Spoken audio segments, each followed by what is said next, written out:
Olá, estamos no nosso quadro Discipulando com a leitura seletiva e sistemática das Escrituras Sagradas. Estamos lendo o Evangelho segundo Mateus, estamos no capítulo 12 e nós vamos ler hoje o verso 43. Diz assim a palavra: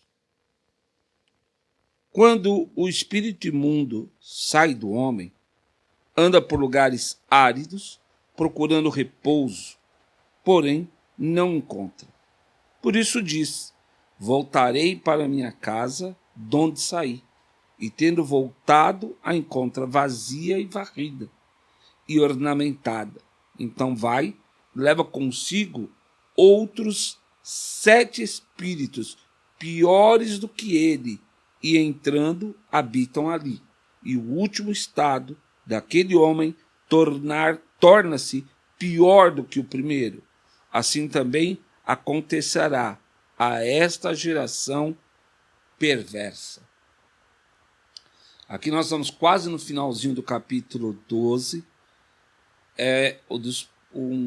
onde nós vimos os embates, e os debates, a afronta dos religiosos contra Jesus, principalmente o acusando de expulsar, de curar.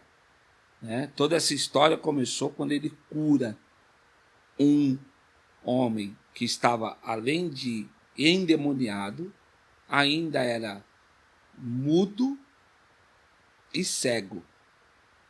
Jesus cura esse homem. E aí é que começa a afronta, o debate, a agressão dos religiosos contra Jesus. E ele é muito duro. E ele termina, esse ciclo de, primeiro aqui, grande embate, com uma parábola. A parábola é uma figura de linguagem, um recurso de linguagem e que será muito utilizado por Jesus, porque a parábola era uma história fictícia, Então uma história, um conto fictício, mas com uma finalidade e com um resultado, com uma moral muito real. Se notar nessa parábola aqui, logo Jesus usa uma linguagem, uma figura, uma referência que aqueles religiosos conheciam muito bem. Ele diz espírito imundo. O imundo era algo muito conhecido por eles, porque imundo era tudo aquilo que a lei dizia que não podia, nem ato, nem animal, nem situações que eles deveriam estar envolvidos, porque tudo que era imundo, a lei considerava proibido, vedado àqueles homens. Veja, Jesus então cita que o espírito imundo sai do homem e não anda por lugares áridos, e ele volta, E aí, inclusive, esse texto é muito usado para amedrontar e assustar as pessoas, para dizer para ela, se comporta, senão o demônio sai, e volta 7 vezes pior. O que Jesus está usando aqui é essa história, É uma parábola, para dizer exatamente que eles tinham todos os recursos necessários para conhecê-lo. Recursos na lei, nas profecias, nos salmos, tudo se referia ao Messias. Então eles tinham condições de reconhecer e saber que aquela cura não fora obra de demônio, nem de Beelzebu, como eles acabaram acusando a Jesus. E ele acaba dizendo a eles que nesse exemplo, e ele formula a sua sentença.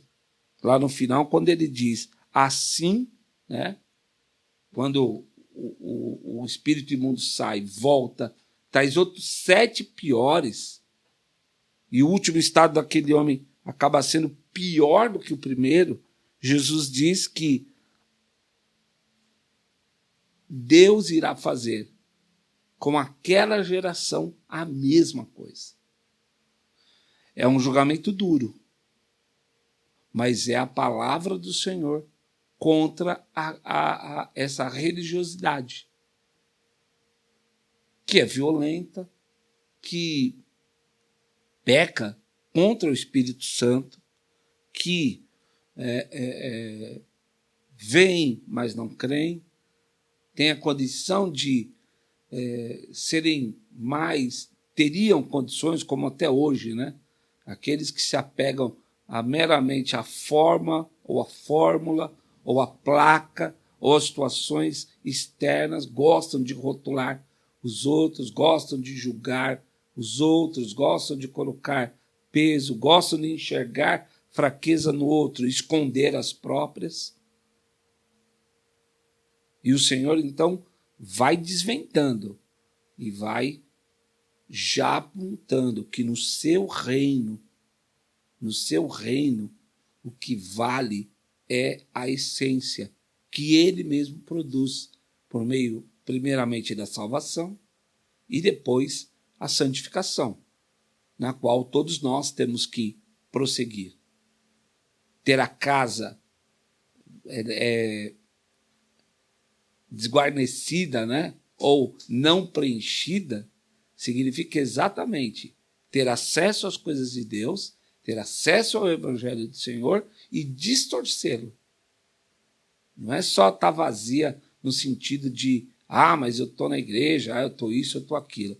Não, é o sentido de você não ter a utilidade que a palavra e que a espiritualidade devem gerar. Por isso, muita atenção nessa parábola.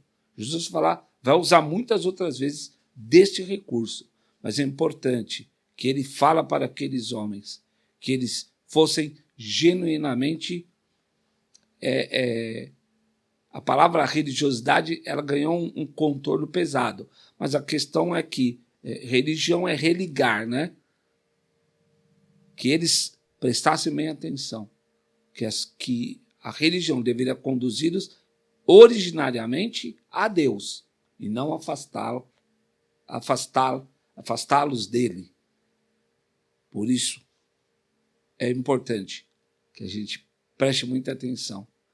Toda a espiritualidade deve nos conduzir a Deus e não nos afastar dele. Vamos ficando por aqui. No próximo vídeo, terminaremos o capítulo 12 de Mateus, dando sequência ao nosso estudo. Se você tem sido abençoado, pode comentar, curte e principalmente compartilha, espalhe as boas novas. Até a próxima. Tchau, tchau.